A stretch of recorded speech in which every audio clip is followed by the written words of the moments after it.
दोस्तों आज इस वीडियो में हम दो मेथड्स देखेंगे जिससे हम घर बैठे इनकम कमा सकते हैं और ये इनकम नॉर्मल जॉब से कहीं ज्यादा हो सकती है। इससे पहले कि मैं आपको वो दो मेथड्स बताऊं, हम ये देख लेते हैं कि बहुत से लोग बोलते हैं कि यार ऑनलाइन इनकम कमाना बहुत आसान है, और ये एक्चुअल में है भी, लेकिन आसान शब्द का मतलब बहुत लोग गलत ले लेते हैं। कई लोगों के लिए आसान का ये मतलब होता है कि काम इतना आसान होगा कि लैपटॉप में हम 3 या 4 बटन ही दबाएंगे और पैसे बरसने लग जाएंगे। तो ऐसा तो बिल्कुल भी नहीं है। ये आसान का मतलब बस इतना है कि अगर हम उतनी मेहनत करते हैं जितनी कि हम किसी क्लास में पासिंग मार्क्स लाने के लिए करते हैं, तो हम एक जॉब से कहीं ज्यादा इनकम जनरेट कर सकते हैं। इसीलिए मेहनत उतनी ही है लेकिन रिवॉर्ड ज्यादा है। तो सबसे पहला इनकम जनरेटिंग सोर्स आता है ब्लॉगिंग। अब ब्लॉगिंग सुन के मैक्सिमम लोगों के मन में ये सवाल आता है, यार ब्लॉगिंग तो सुना हुआ है, कोई नया सीक्रेट मेथड चाहिए, या फिर ब्लॉगिंग से हम कितने पैसे कमा सकते हैं। तो इसके लिए हम एक केस स्टडी देखते हैं।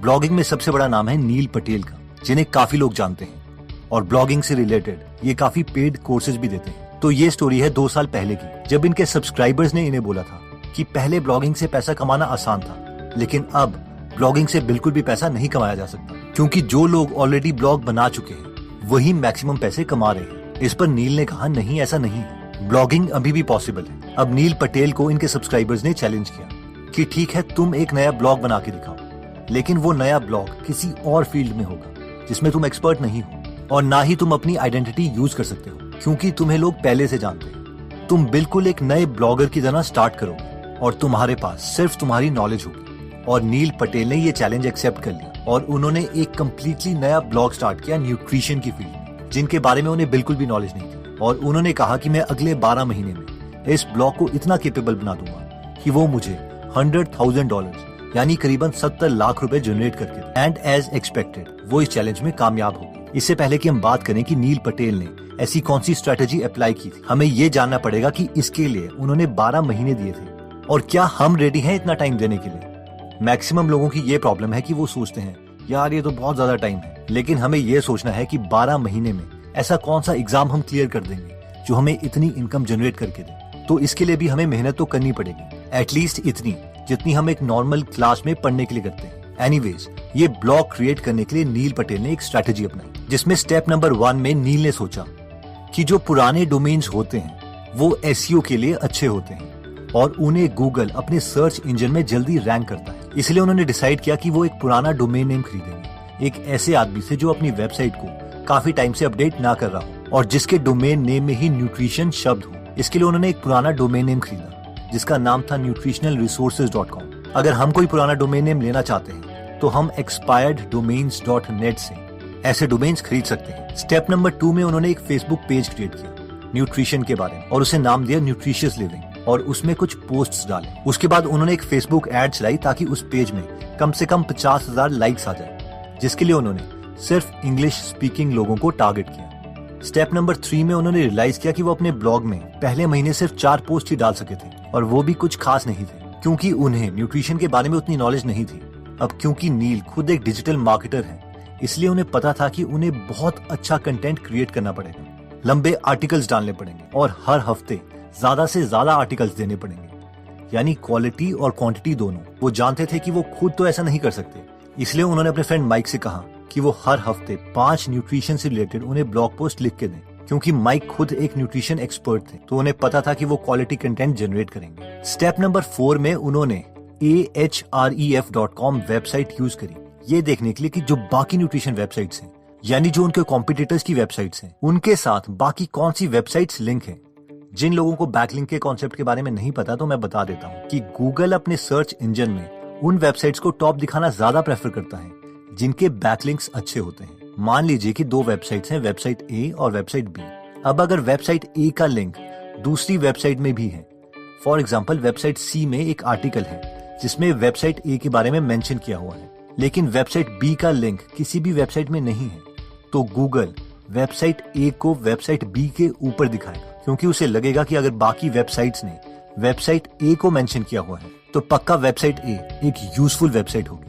तो नील पटेल ने ahref.com को यूज करके ये पता लगाया कि उनके कॉम्पिटिटर्स की वेबसाइट का लिंक किस किस वेबसाइट में दिया गया है, और फिर नील ने उन सबको मेल किया कि वो उनकी वेबसाइट का लिंक भी अपनी वेबसाइट में मेंशन करें, जिसके लिए वो उन्हें फ्री आर्टिकल्स लिख के दे सकते हैं। स्टेप 5 में उन्हें पता चला कि जो उन्होंने डोमेन नेम लिया था nutritionalresource.com वो गूगल की नजरों में बहुत स्पैमी था, क्योंकि उसका पिछला ओनर उसके लिंक्स बस हर किसी वेबसाइट में डालता रहता था बिना कोई रियल वैल्यू जनरेट किए। इसलिए इतनी मेहनत करने के बावजूद उनकी वेबसाइट को गूगल प्रमोट नहीं कर रहा था।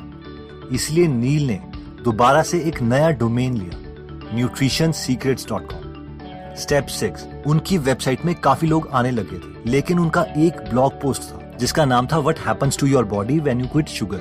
ये वायरल हो गया। इसके बाद नील पटेल ने buzzsumo.com वेबसाइट यूज करी और ये देखा उनका ही आर्टिकल कौन कौन लोग शेयर कर रहे हैं, और इन सब लोगों को नील ने मेल करी और अपने ब्लॉग के नए आर्टिकल्स के बारे में इंट्रोड्यूस किया। ये एक विन विन सिचुएशन थी उन ऑडियंस के लिए भी जिन्हें नए आर्टिकल्स पढ़ने को मिल सकते थे, और नील के लिए भी क्योंकि उनकी वेबसाइट में नए लोग आ रहे थे, ज्यादा ट्रैफिक आ रहा था। buzzsumo.com की वेबसाइट में उन्होंने ये भी नोटिस किया कि लोग बेली फैट को रिड्यूस करने के लिए कई आर्टिकल्स शेयर कर रहे थे। इसलिए उन्होंने अपने दोस्त माइक को ऐसे आर्टिकल्स लिखने के लिए एनकरेज किया। स्टेप नंबर 7 अब हर महीने नील के ब्लॉग में करीबन 60,000 के करीब लोग आ रहे थे, तो नील ने सोचा कि अब वेबसाइट को मोनेटाइज करना चाहिए।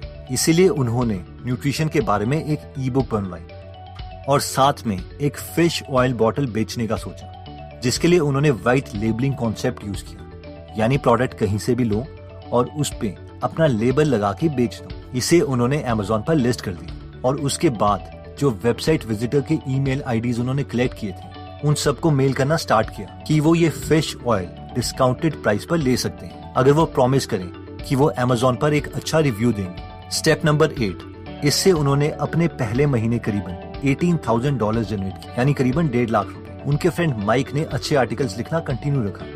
वो हमेशा चेक करते रहते थे कि कौन से आर्टिकल्स वायरल हो रहे हैं और उन्हीं आर्टिकल से रिलेटेड वो और अच्छे आर्टिकल्स लिखते और साथ में नील बैकलिंक क्रिएट करते रहते। हर महीने उनका रेवेन्यू इंक्रीज होता रहता था और फाइनली चैलेंज के लास्ट मंथ में उन्होंने $100,000 नहीं बल्कि $121,492 का रेवेन्यू जनरेट किया, यानी करीबन 85 लाख रुपीस पर मंथ, और इसमें उनका प्रॉफिट 50% के करीब था, यानी 40 लाख रुपए के आसपास। तो दोस्तों नेक्स्ट मेथड आता है मनी फ्रॉम यूट्यूब। इससे पहले कि हम यूट्यूब के बारे में बात करें कि इसमें हम कैसे इनकम जनरेट कर सकते हैं, मैं आपको ये चीज दिखाना चाहता हूँ कि हम में से कई लोग बस subscribe me I will subscribe you back खेलते रहते हैं।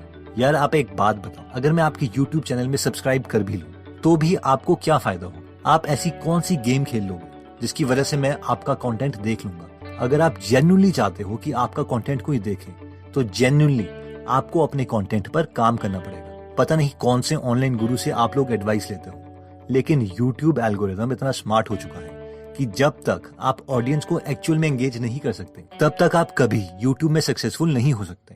और ये एल्गोरिथम स्मार्ट होता ही रहेगा क्योंकि वैसे भी ये लोग एआई यानी आर्टिफिशियल इंटेलिजेंस यूज कर रहे हैं। और अगर आप लोग इतने लोगों को बिना वैल्यू दिए बस सब्सक्राइब करवा भी लोगे, और वैसे भी यूट्यूब में जो ये कमेंट्स लिखे जाते हैं वो स्पैम फोल्डर में ही जाते हैं। तो अब सवाल ये आता है कि फिर जब हम यूट्यूब चैनल बनाएं तो किस चीज पर फोकस करें? तो अगर मुझे अभी नया यूट्यूब चैनल बनाना हो तो मैं शुरू में सिर्फ इन 4 चीजों पर फोकस करूंगा, जिसमें सबसे पहले आता है कंटेंट।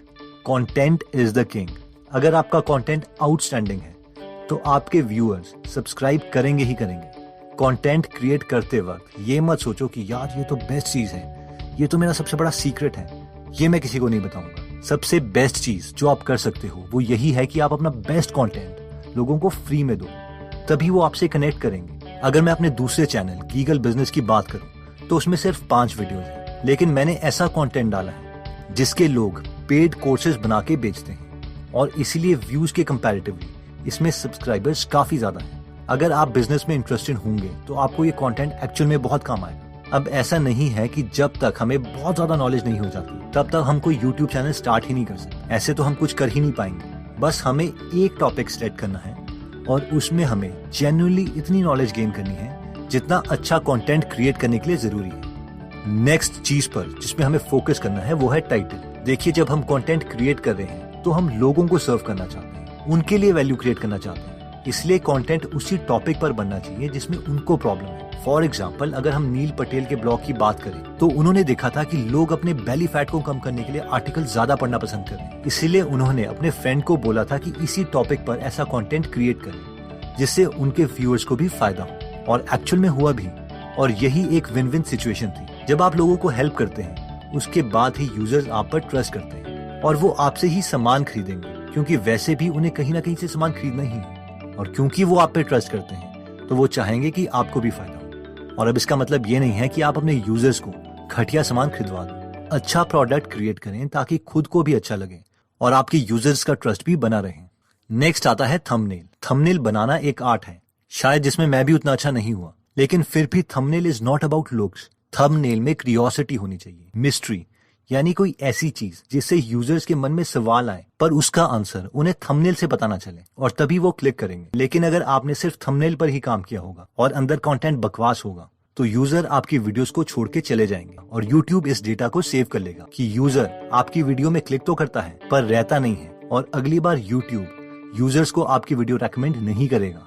नेक्स्ट आता है शेयर। अगर हमने बेस्ट कंटेंट क्रिएट कर दिया है और एक अट्रैक्टिव टाइटल और थंबनेल भी बना दिया है, तो अब हमें इस कंटेंट को शेयर करना पड़ेगा। हम स्टार्ट कर सकते हैं अपने फ्रेंड्स और फैमिली मेंबर्स के साथ जिन्हें ये कंटेंट अच्छा लगे, और अगर वो इस टॉपिक में इंटरेस्टेड है जिसमें हमने कंटेंट बनाया है, तो वो इस कंटेंट को आगे भी शेयर करेंगे। हम एडवर्टाइजमेंट में भी थोड़े पैसे इन्वेस्ट कर सकते हैं ताकि वीडियोस को थोड़ा बूस्ट मिले, लेकिन हमें सिर्फ उन्हीं वीडियोस को एडवर्टाइज करना है जो ऑलरेडी सक्सेसफुल हैं, जिन्हें लोग पसंद कर रहे हैं। अगर हम उन वीडियोस को बूस्ट करते हैं जिन्हें लोग पसंद नहीं कर रहे हैं, तो इससे आपका एवरेज टाइम वॉच्ड पर वीडियो ये कम हो जाएगा। और एडवर्टाइजमेंट तभी स्टार्ट करें जब कम से कम हम 10 वीडियोस पोस्ट कर चुके हों। तो दोस्तों, इस वीडियो में हमने ऑनलाइन पैसे कमाने के 2 मेथड्स देखे, जिसमें सबसे पहला मेथड था ब्लॉगिंग। ब्लॉगिंग में हमने नील पटेल की केस स्टडी देखी। ब्लॉगिंग में अपॉर्चुनिटी तो बहुत है, लेकिन हमें टाइम स्पेंड करने के लिए भी रेडी रहना चाहिए। लेकिन अगर हम कंटिन्यूटी मेंटेन करते हैं, तो एक नॉर्मल जॉब से कहीं ज्यादा इनकम जनरेट कर सकते हैं। नेक्स्ट मेथड हमने देखा था मनी फ्रॉम यूट्यूब। इसमें हमने देखा था कि सबसे इंपॉर्टेंट पार्ट है कंटेंट,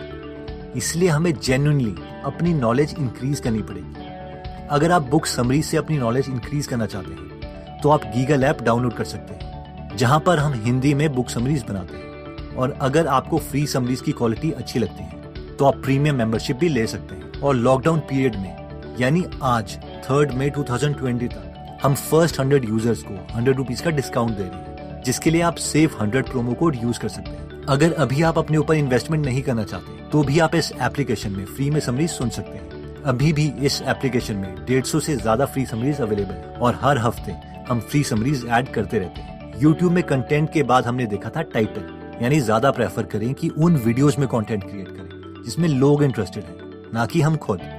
नेक्स्ट था थंबनेल। अगर आपका थंबनेल आपके व्यूअर्स के माइंड में क्यूरियोसिटी जगा सकता है जिसे वो देखना चाहते हैं, तो नए व्यूअर्स आपकी वीडियो पर क्लिक जरूर करेंगे, और पुराने व्यूअर्स तब क्लिक करेंगे जब आपने उन्हें हमेशा अच्छा कंटेंट दिया है। फाइनली था शेयर। अपने फ्रेंड्स और फैमिली मेंबर्स जो उस टॉपिक में इंटरेस्टेड हैं, हम उनके साथ अपनी वीडियो क्रिएशन शेयर कर सकते हैं, और ऑलरेडी फेमस वीडियो को बूस्ट करने के लिए एडवर्टाइजमेंट का सहारा भी ले सकते हैं। तो दोस्तों, आई होप ये वीडियो आपको काफी वैल्यू देगी। अगर आप ऐसी नॉलेजेबल वीडियोस मिस नहीं करना चाहते, तो सब्सक्राइब करने के बाद आप बेल का बटन जरूर दबा लें। आप कमेंट करके हमें ये भी बता सकते हैं कि आप नेक्स्ट वीडियो किस टॉपिक पर चाहते हैं। अगली वीडियो में जल्दी ही मिलेंगे। जय हिंद।